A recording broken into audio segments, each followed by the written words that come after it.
Ferhan oğlum sen de gitsen de hadi. Kızlar şimdi yarım saatten çıkartalım o zaman. Yanına gel.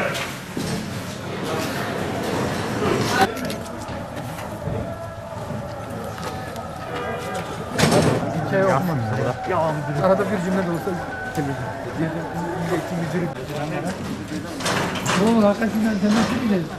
O yokmuş gibi davranıyor.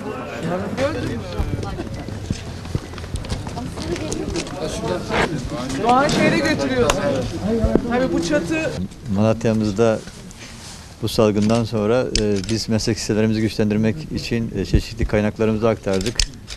Öncelikle Hapsi Özal Mesleki Teknik Anadolu Lisemizde 500 bin civarında bir maske ürettik.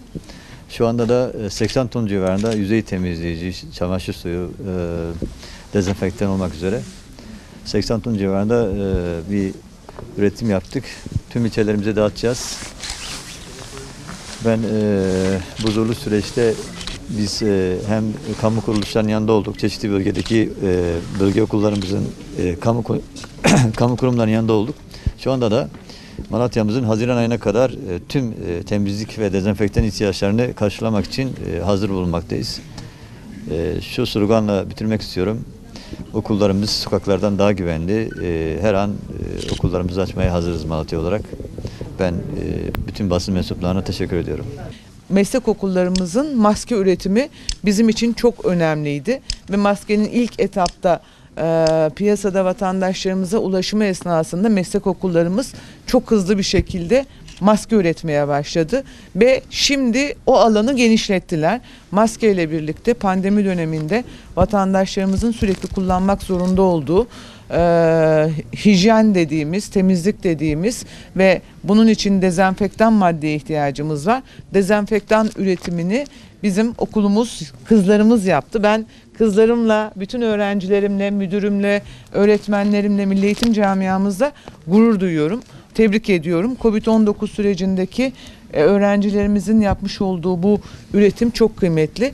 Milli Eğitim İl Müdürlüğümüz sadece bu proje için, dezenfektan üretimi için 1,5 milyon civarında desteği okulumuza vermiş vaziyette ve bunun da şu anda geri dönüşümü yaklaşık 3 milyon gibi bir rakamla geri dönüşümü sağlanmış vaziyette.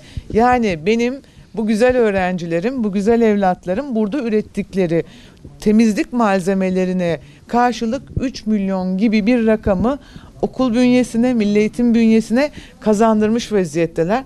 Ben canı gönülden teşekkür ediyorum ülke ekonomisine sunduğunuz katkı için. Ben çok rahatlıkla eczacı olarak, sağlıkçı olarak, ilk milletvekili olduğumda sağlık komisyon üyesi olarak, bugün de sağlığın birinci basamak hizmet sunucusu olarak çok rahatlıkla şunu söylemek istiyorum. Aşı hepimizin kendimizi korumak için yapması gereken en önemli tedbir. Bunlarla alakalı olarak geçmiş dönemde özellikle çocuklarımıza yapmış olduğumuz aşılar bugün Türkiye'deki birçok bulaşıcı hastalığın eradike edilmesine vesile olmuştur. Şimdi de pandemiden, koronadan, Covid-19'dan korunmanın yolu aşıdan geçmektedir.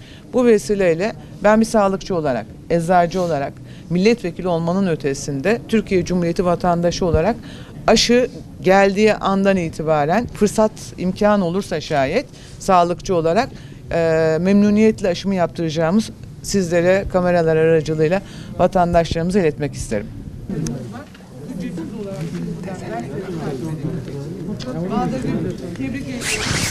Tamam abi.